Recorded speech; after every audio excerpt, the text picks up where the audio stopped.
Good day and welcome back to Elementary 72 Gaming. Now this is the next video in my final build series, the Talwar level 4 destroyer. Now compared to any other ship, this isn't going to be something spectacular. However, it does have enough of a usage. I actually have it in the official game. I used it in the start. It's not the most efficient vessel. It's not really going to pull you very far. I've managed to play with it up to a level 7 small, right? That's just by purely pulling the limit of this vessel. It is not where it actually fits into gameplay. So don't think that because I'm saying that I can pull it up to a level 7 small, you can pull it up to a level 7 small. I maxed out my ability with the ship, and it was such a hard time that I thought that I was going to lose the ship every single second when I was using it. I upgraded from this ship to a Caracal trainer just because of the better usage of that vessel. So there is just the warning on it, and this was back when the game started, before things were really out of whack. So let's look at this ship. 25% missile or torpedo velocity, so it does give you a little bit of a bonus to them, plus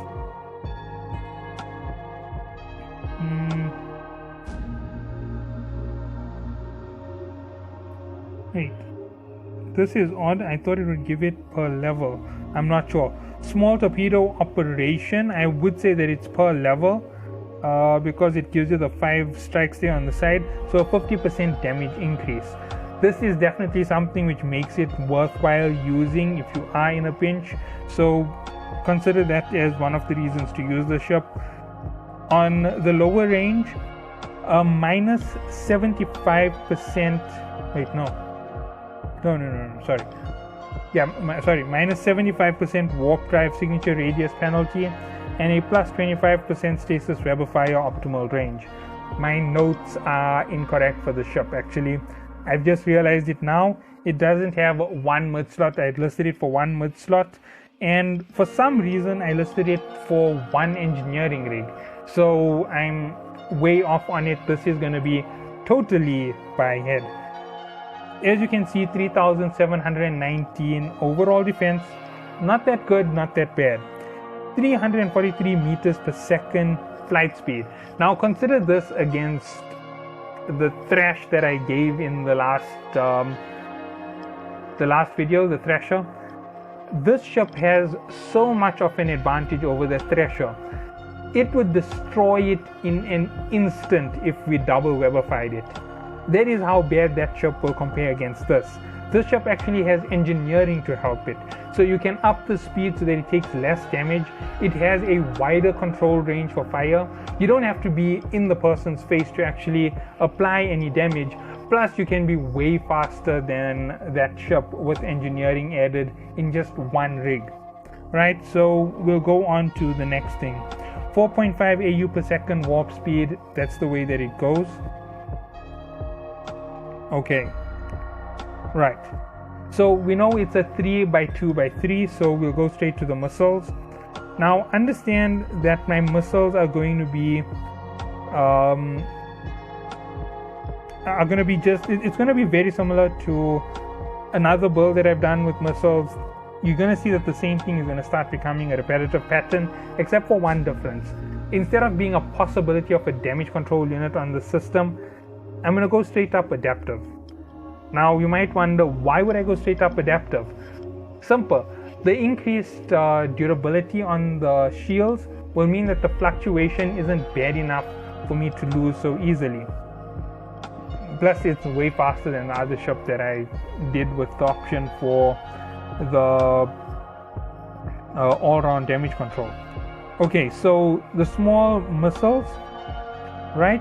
It's going to make a big difference to how you're playing with the ship. As you can see, 9 megawatts per missile, 3 of them that gives you a 27 megawatt bonus. Now here's some things to note. This ship has a massive increase. You're basically up to 1.5 weapons straight up on the start, plus you have a range increase. When you increase the velocity of a missile, That flight time still stays the same, but because it's faster, it means it can travel further for that flight time. It means that you have a much better applied damage, and you can track a lot faster enemies. So it does end up giving you a slight edge with irritating ships like frigates. Okay, so moving on to the mid slots. This ship is pretty much going to be a double predator in terms of what you're going to use, right? So this is where things are a change. For most of my builds, I will opt for a Nosferatu. You could go with the Nosferatu, you could go with the double predator. It is purely up to your decision in building it. And I realize there's something I didn't mention for the ship as yet. That is the fact that I haven't mentioned the other option on it, being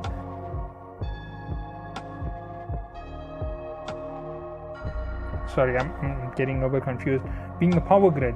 I have to read that power grid. If some of my information is incorrect, the power grid will be incorrect here. I did really get flustered because I made a mistake in my notes, so yeah, I'm just not even opening any further on those notes. 42 megawatts, so just under 63 megawatts total on this vessel. Just under, so 62 megawatts is going to be a fine way to judge it. It's not going to really hurt the ship in any way. So let's go look at a Nosferatu. Remember, Stasis Weber Fire is 1, Fulcrus is a 9 megawatt system. You're not really taking that much of a risk. If you use the Nosferatu, it's going to be a great thing for you to use. You can keep your shield up much longer. It will extend the ability of the ship to tank. Those are your wins, and your losers in this situation are the possibility of you being pretty much caught in a situation where you webbed. Right, you webbed and you're not able to put in enough firepower against your opponent, you lose. That's how it goes. Okay, so the difference in power for the ship is either going to be a 9 megawatts, sorry, not 9, 8 megawatts difference. So you're either going to be 8 megawatts up or 8 megawatts down by the time I come to the end. You'll see exactly what I'm talking about. Moving on, we're going into the low slots. Now, shield booster is a standard in the X-type. The reason why these ships are being mentioned every time and why I'm making sure that this is mentioned, this is a backup build for you. Anything below a cruiser is a backup build. It is not your primary. Okay, there might be a primary from the frigate class because you're using a faction vessel or because you are using those stealth bombers. Those are unbelievably powerful vessels. If you're using them, I can't really disagree with the fact that you would be able to use it all the way till the end of the game. So yeah, that's just me being honest about it. Okay, so moving on, the next thing is the hardener. Now, the reason why a hardener will work a little bit more effectively for you in this situation over an all-round is you have a slightly larger capacity for your shield. And that capacity means that you can actually stay in combat a little bit longer. If your shield is extended by this small figure forward, you have 1,600 in your overall defense, right? Which goes to your shield. If you can extend it by 30% more, that's quite a big improvement over improving everything by 22% more. 22% more is an overall increase, but it isn't enough to justify this change. The 35% becomes a massive figure, while the other figure doesn't become so massive. It's just a tiny little improvement to your entire vessel. Okay, so as you can see, 1 megawatt goes into the hardener, and last but not least, we're going to go with an afterburner.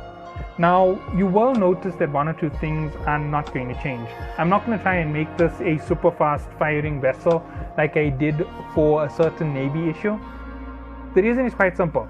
The Navy issue was very special for those classes. They do need a slightly faster hit rate. They are a little bit faster. They have an advantage in ways that most other ships don't. That is why you can use them like that. You use them with maximum speed and very close range. definitely giving you an edge in combat when you need it. Okay, so in terms of rigs, in terms of damage, we're going to go weapon damage control rigs. In the missile class, we're going warhead calefaction. Now there are other classes of weapons, okay, sorry about that, that might have some impact on you if you use them. Payload accelerators, if I'm correct, that's increase in speed. I'm just going to double check that right now.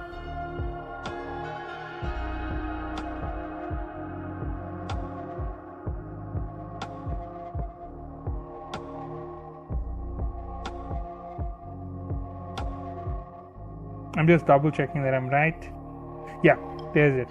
Activation time minus 15%. Remember, the warhead calefaction, which I have made a mistake on all this time, is a 25% damage increase. 25% damage is 1/4 improvement. 50% time reduction isn't a 25% time reduction. So it does make a lot more sense for you to go up with your firepower. May take 4 seconds each run, but you're definitely having a bigger chunk of your enemy being taken out per hit. So yeah, double warhead calefaction. Can't believe I made that mistake. It's been on my record, plus 25% firing time. That means all this time I've had it wrong throughout all of my other series. It does make a difference in your firepower, but not towards the effect that I was saying. 1/4 faster would mean that it has to have been 25% more. Man, that is a bad one. Phew, okay. So moving on, the next thing that we're going to go for is an auxiliary thruster and a semiconductor control memory or capacitor control circuit. I'm not even going to go through them. They're so basic. They form part of every single build that anybody ever does. Nobody even needs to see them. I don't even know why I showed them in a previous video. But nonetheless, those are going to be something that you're going to keep as an option all the time. And yeah, that's just about it. I hope that you all do enjoy this video. I hope that if you are in the need to actually use this ship, you know that it is only for backup purposes. There are way better vessels in lower classes. There are way cheaper vessels that you could use from higher classes that will end up giving you a better edge in combat. So think about that before you go down to this method. And yeah, hope you all do enjoy. Catch you all in the next one.